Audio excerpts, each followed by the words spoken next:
So the Champions League is back with another busy midweek schedule, and in a few hours' time, Juventus will play host to Sporting Club de Portugal. Last year's finalists, Juve goalkeeper Gianluigi Buffon is still yet to get his hands on the Champions League trophy, showing just what a difficult competition it can be to win. When you think of the Champions League, you think of the Cristiano Ronaldos, Lionel Messis, and Zinedine Zidanes of this world. The big players for the biggest of occasions. However, we at HITC Sevens wanted to take a look at some of the less gifted players to have won Europe's most prestigious club competition. Here are our 7 worst players to have won the Champions League. Michele Padovano. Some truly world-class centre-forwards have won the Champions League, and so too has Michele Padovano. The Turin-born striker was pretty fortunate to even beat Juventus in 1996, his best ever season bearing just 10 goals prior to the move.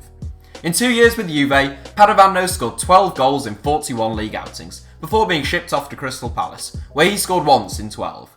The 51-year-old, who retired in 2001 with a solitary Italy cap to his name, won the Champions League in 96, when he was a 77th minute sub in the final, and ended up scoring one of the winning penalties. Scott Carson.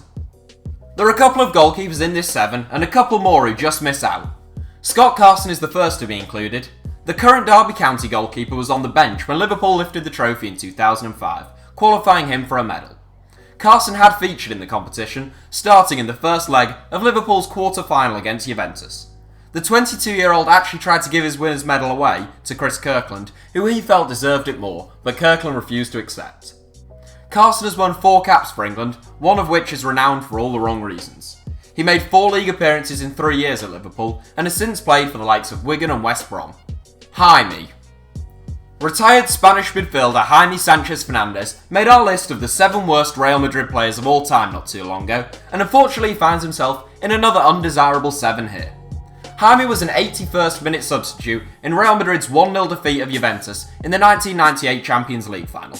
Having impressed in Real's B and C teams, Jaime would only end up making 45 league appearances for the first team, and he tended to look way out of his depth.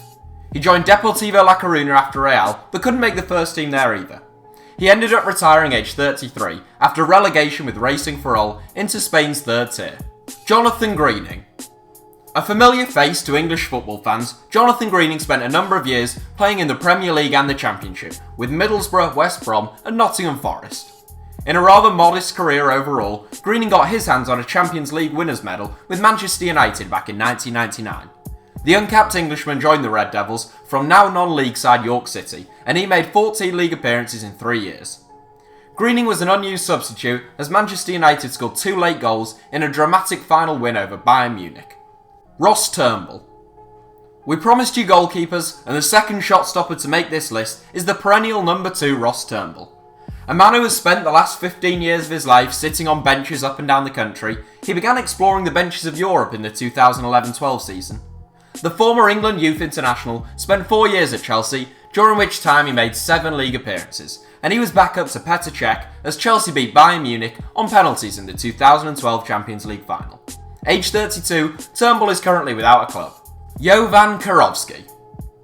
Some strikers are important to their side for reasons other than purely scoring goals, but even then, Jovan Kirovski's record in front of goal is unforgivable.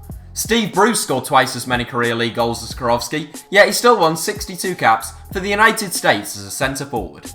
Born in California, Kirovski began his career at Manchester United, but never played for the Red Devils.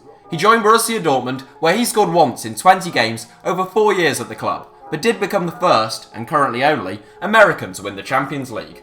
Kirovski later played in Portugal, England and America, but never really learned how to kick the roundy thing into the netty thing. Djimi Traore. You knew it was coming, and if you didn't know it was coming, you're currently wondering who Djimi Traore is. A 2005 winner with Liverpool in their historic comeback from 3-0 down against a star-studded AC Milan side, the Reds had a handful of, shall we say, lesser players in their team, but Traore was the worst. Renowned in England for a world-class own goal, which he scored in the FA Cup against Burnley to knock Liverpool out of the competition, that humiliation came in the same season as Traore not only started, but played all 120 minutes of Liverpool's 6th Champions League final. Traore went on to play for the likes of Charlton, Portsmouth and the Seattle Sounders before his retirement in 2014. So that's it for our top 7. Honourable mentions go to the likes of Igor Biscan, Pedro Emanuel and Roque Jr. Thanks for watching, let us know your suggestions in the comments, give us a like if you enjoyed the video, and don't forget to subscribe to HITC Sevens.